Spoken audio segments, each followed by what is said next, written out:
here. First things first, former Pro Bowl quarterback Carson is here. Happy holidays. Happy New Year. Happy everything. Good seeing you. Thanks for being with us. Welcome back to New York. Thanks for having me back.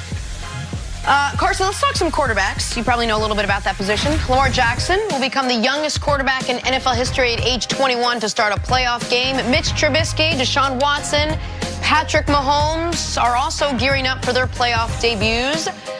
All right, Carson, how much different is this game going to be for these guys compared to the regular season? We talk about how it's another season almost, and there's going to be so much pressure, but how much bigger of a stage is a playoff game for a young quarterback? It's not as big as we all make it to be on the outside. We're talking about it every day. We're hyping it up. I felt like as a player, you could kind of relate it to week one. There's so much anticipation, excitement for the regular season to start, for the postseason to start. Once you get to week one in the NFL, you're done with training camp. You're done with OTAs. You're done with all, practicing against your own defense. You finally get to play against somebody else. So the game's a little bit quicker, a little bit more physical, but it's not as drastic as I feel like on the outside looking in now. That it's not as if the field's wider.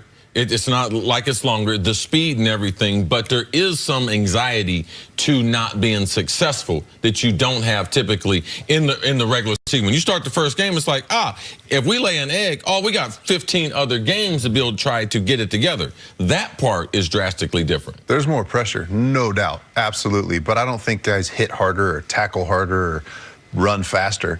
Like I said, we make it up to be so much more than it is. From a player standpoint, you got to get through. You got to get your massage. You got to get your practice. You got to get your film study. You got to get your game plan. You get to Sunday, you play, and you hope you get another Sunday or Saturday out of it. Of the four young quarterbacks, the four quarterbacks making their first start, I think people would put Mahomes and Watson in a different category than the other two. I think people at this point, most people believe Mahomes and Watson, if they are healthy, are going to have long, productive, high-level careers. Bigger question marks about Trubisky and about Lamar Jackson.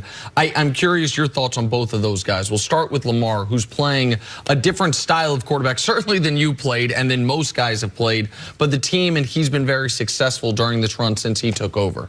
Yeah, I feel like there's a ton of questions surrounding that whole situation because what's looming over it is Joe Flacco's salary next year.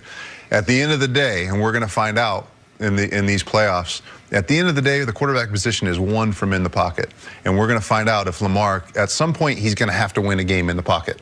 Every quarterback does this time of year.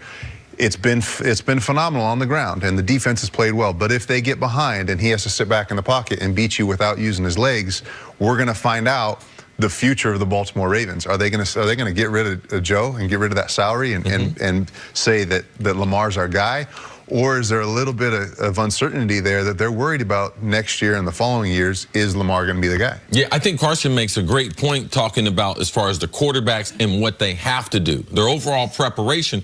Quarterbacks are trying to prepare just like they did during the regular season. Now, once you get into the game, you have the variance of, okay, now I'm in the game, what am I going to do? I think that the running quarterbacks, they have an advantage in this, that it's easier to get them into the flow of the game because you can utilize their legs and their arms to get them in the flow. Doesn't have to be a completion to do it. But as the game goes on, the game becomes harder for them because once you take away some of their runs, as you said, it's going to be 3 to 5 times late in this game that he's going to be in the pocket and he's going to not be able to run the ball. He's going to have to deliver the football down the field. Now, Trubisky and Lamar, both of them, what do they do in these situations? We are far more confident in Deshaun Watson, what he's done as a passer. If they negate his athleticism, he can still survive. And we know Patty Mahomes, we just haven't seen a quarterback that's able to throw at all the different levels. So we expect him to have some type of success, not only if he doesn't have success in this playoffs, but at some point.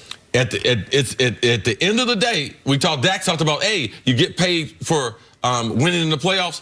Well, you also get paid for throwing the ball. And I want to watch what you said, those 3 to 5 late in the game. What do these young quarterbacks do who are used to relying on their legs? How does their arm perform under those conditions? 3rd down and 7+, 3rd down and 8, 3rd down and 10, 3rd down and 12. I do not want to see Deshaun Watson in 3rd down and 12 if I'm a defender.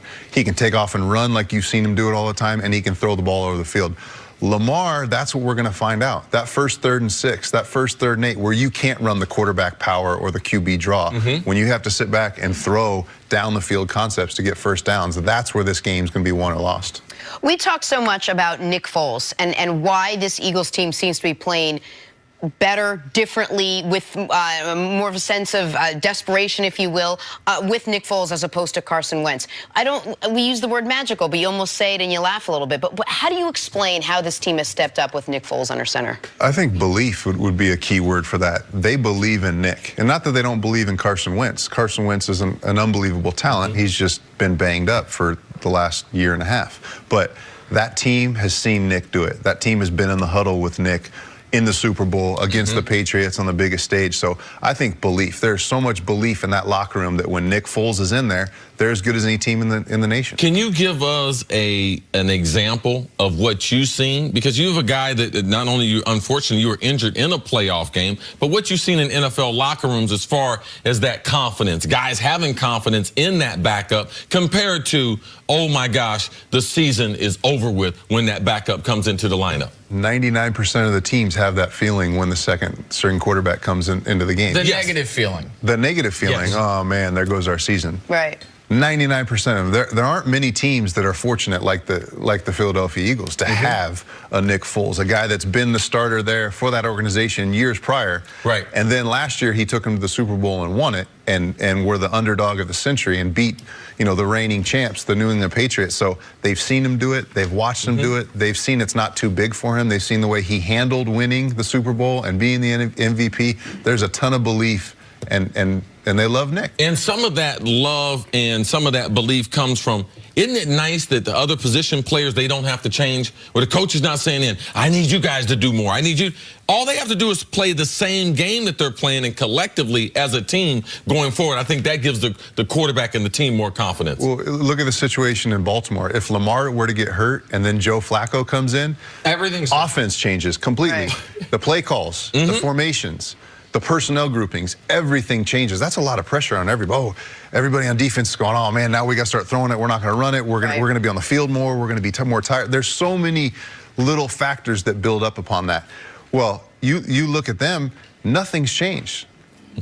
Nick doesn't run the ball as well as Carson does, but Nick can still run it when they call that read option every once in a while, just as a surprise to the defense. All right, Carson, you're here with FedEx. Tell us a little bit about this year's nominees for the Air and Ground Players of the Year. Yeah, so this year it's a very exciting year. It's going to be a really close race. The opening voting starts today, and it ends on the 31st of January, and we're going to announce the winner for the FedEx Air and the potential recipients this year.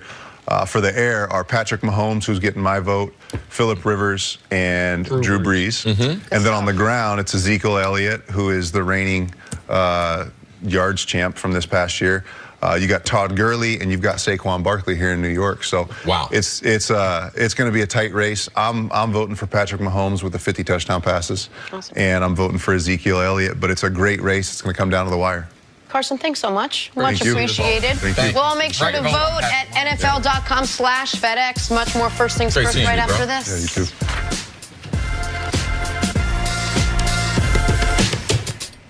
Red Lobster's new week.